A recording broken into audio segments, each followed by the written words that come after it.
Ladies and gentlemen, from the Universal Church of Freedom, Peace and Justice, Deacon Gerald Celente. Hello, everybody. Welcome to the Universal Church of Freedom, Peace, and Justice, the only church in the world that keeps talking about freedom, peace, and justice. Not the Catholics, not the Episcopalians. Don't hear it from the Mormons. Nope. What happened to the Seventh-day Adventists? Waiting for the eighth day? Where are all the religions? No talk about peace. No talk about peace. How come they're not taking to the streets and calling the people together to unite for peace on earth, goodwill to all? No, they just support wars, I guess. All these religions that call themselves religions of peace, no support from them. We had a rally in Kingston, New York on May 27th.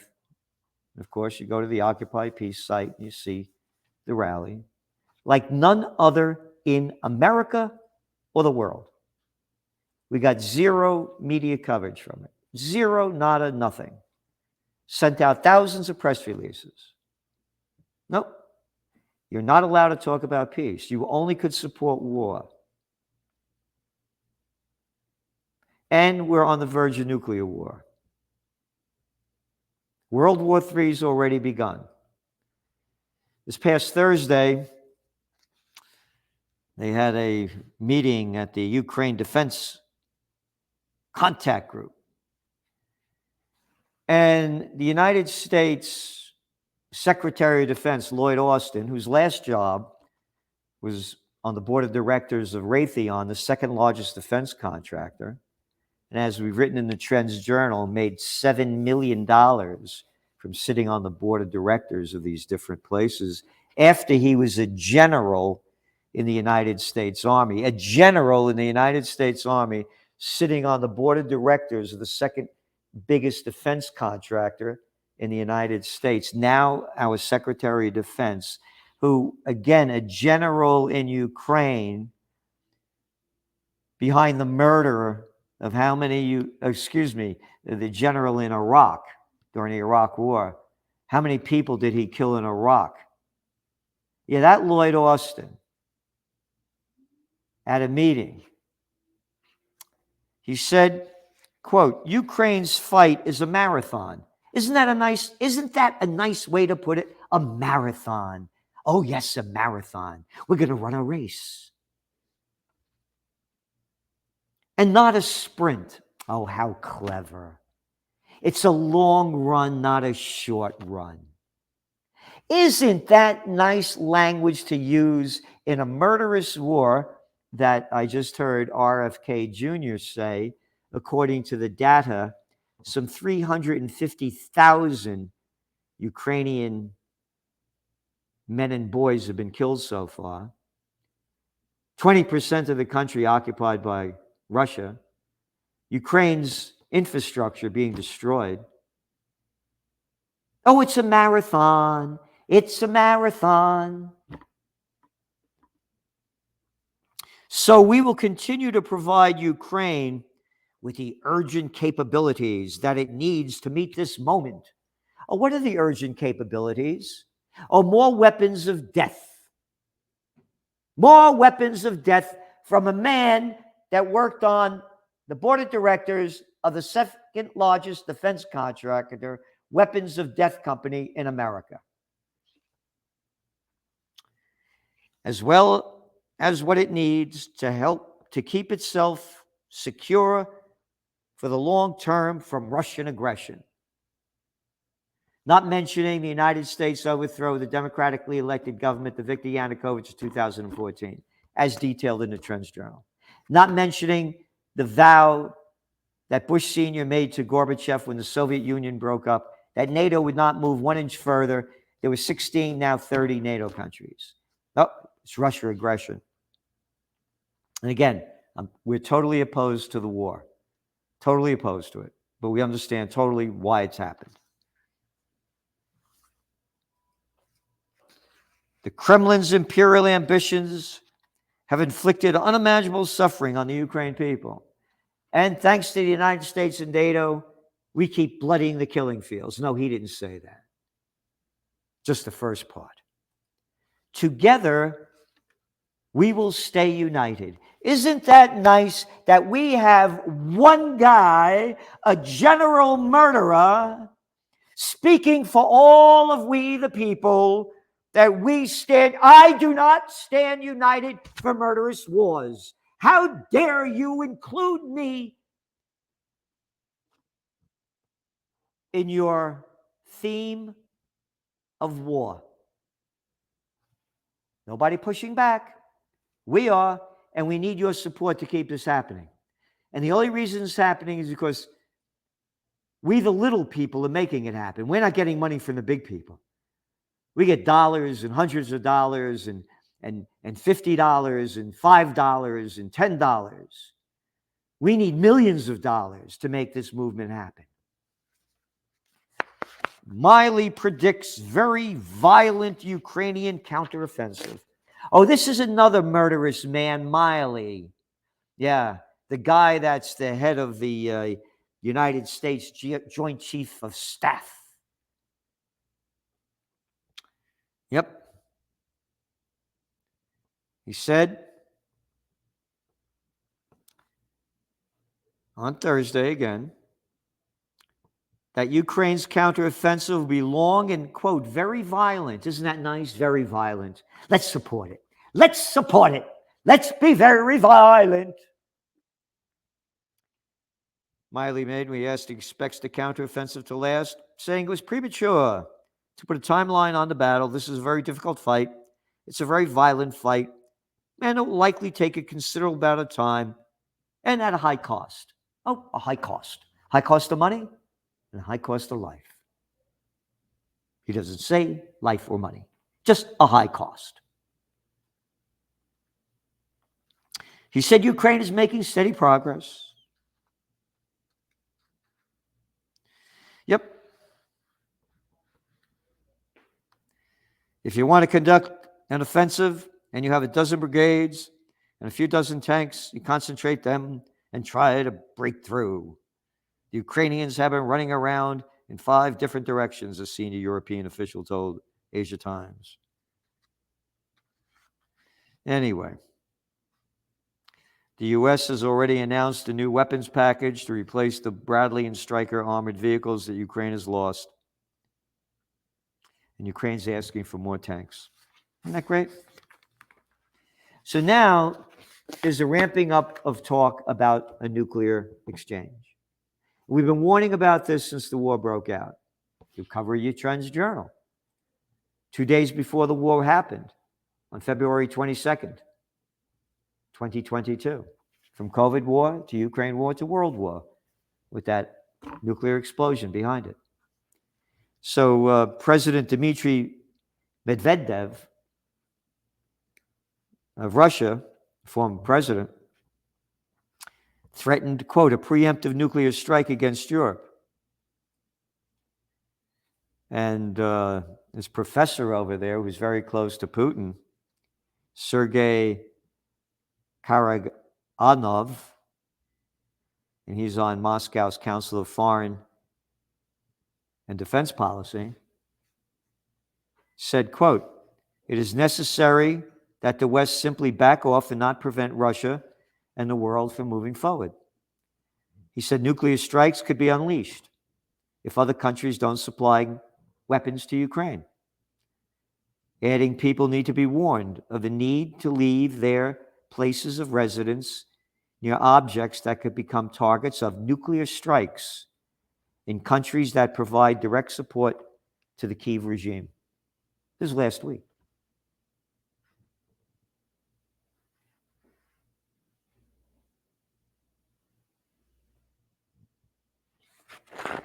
And on Friday, Russian President Vladimir Putin explained his stance on the use of nuclear weapons. So this is becoming the narrative. This is from Russia Today. Russia will utilize its nuclear arsenal only if faced with existential threat. Russian Vladimir Putin has said, warning that continuous talk about such weapons lowers the threshold for actually using them.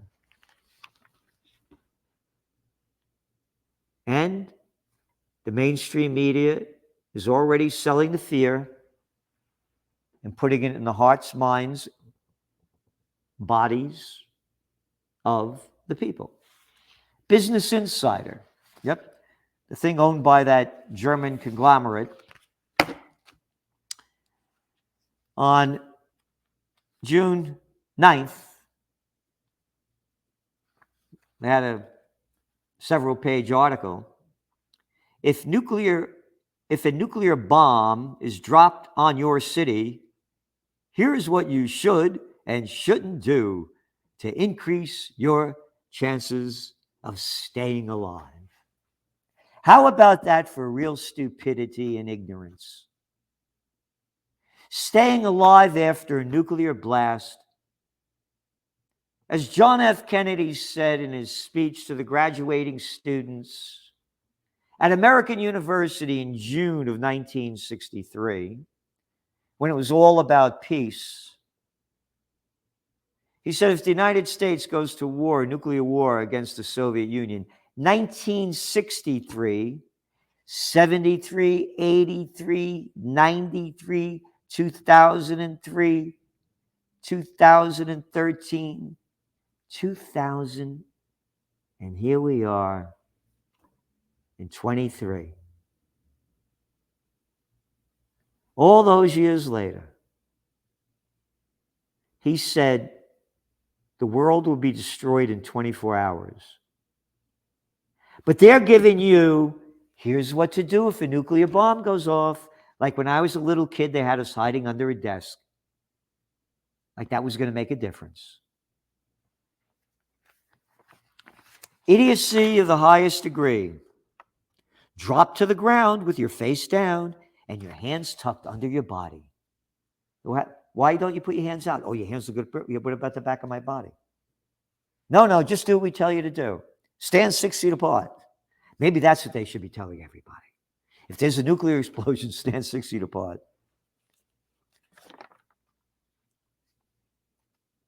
Yep. Don't seek shelter in your car. Stupidity. And then, remember, that was June 9th. On June 16th, Business Insider. Where to find food and water that's safe to eat in the event of a nuclear apocalypse. By Kelly Birch. A nuclear apocalypse, and you're telling me where I can find food and water? Who'd want to live after an apocalypse? Get this in your head, everybody. When all else fails, they take you to war. And the global economy is failing in front of our eyes. Europe is in a recession. Oh, New Zealand just announced they're in a recession too. One country after another going down.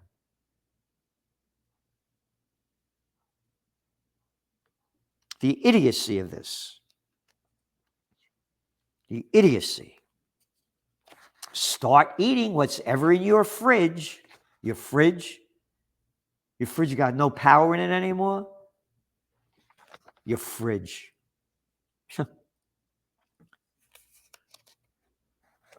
One stupidity after another. Yep. Avoid mushrooms. Prepare for long-term changes. What else do they have here? Oh, yeah. One dumb thing after another. Oh, and don't eat any meat. Don't go hunting because the animals are all contaminated. Well, if the animals are contaminated, how about the people? So there you have it. It's going down in front of our eyes. We are on the cusp of a nuclear annihilation. World War III has already begun. You saw what happened the other day. They came out early in this week. U.S. government agencies hit by global cyber attack. Oh, who did it? Oh, the Russians.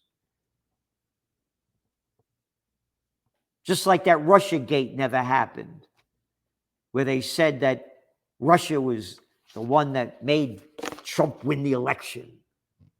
And people believed it. And now they're talking about a cyber attack by Russia. You see what they're doing? They're setting the groundwork for this. It's going to be a false flag or a nuclear exchange that's going to make it official. Now, what happens if there's a cyber attack in a bank? Sorry, folks, you lost all your money. But don't worry about it. We have a digital coin for you. Yeah. So we know every penny you spent, where you spent it, what you spent it on, so we can get our tax dollars to give it to the military-industrial complex, which, according to Brown University's study that came out 3 weeks ago, since 9/11, the United States spent over $8 trillion, and they're not sure they killed either between 4.3 or 4.5 million people. We have demonic, evil people in charge. They're murderers. They're murderers. You don't ask the Bloods or the Crips why they murder and steal. It's who they are. And you don't ask these politicians why they murder and steal. That's who they are.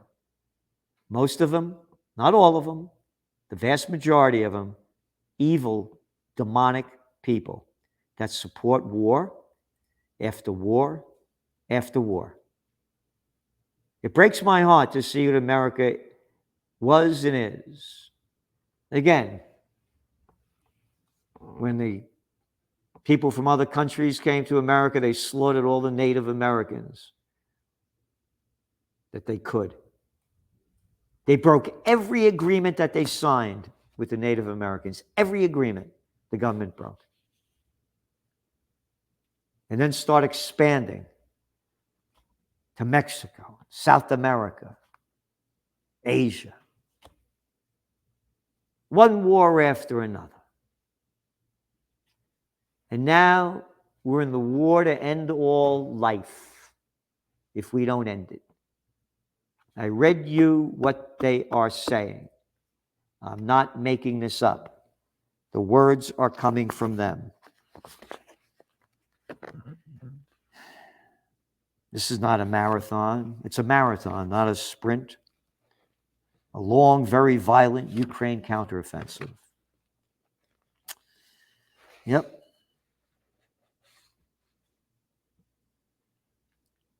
Yep. This guy, Karaganov, claimed that Western countries have lost, quote, the fear of hell or Armageddon, which could result in a full-scale nuclear war. So there you have it.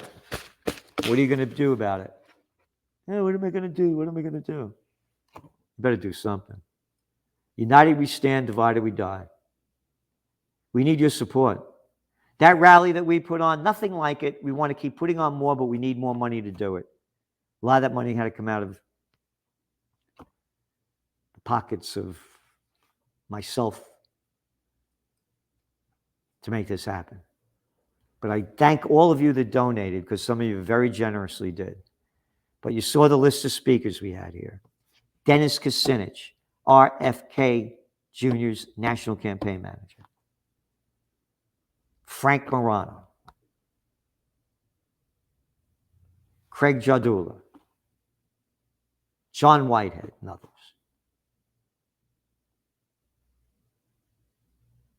We got to keep this going, because if we don't, we're going to be living hell on earth. So thank you for tuning in. Stay tuned. And you might want to consider subscribing to the Trends Journal if you're not already, because we're giving you information that's going to help you a lot and seeing the future and what you can do to help change it. So thanks for tuning in, and thank you so much for being a member of the Universal Church of Freedom, Peace, and Justice. Amen and amen.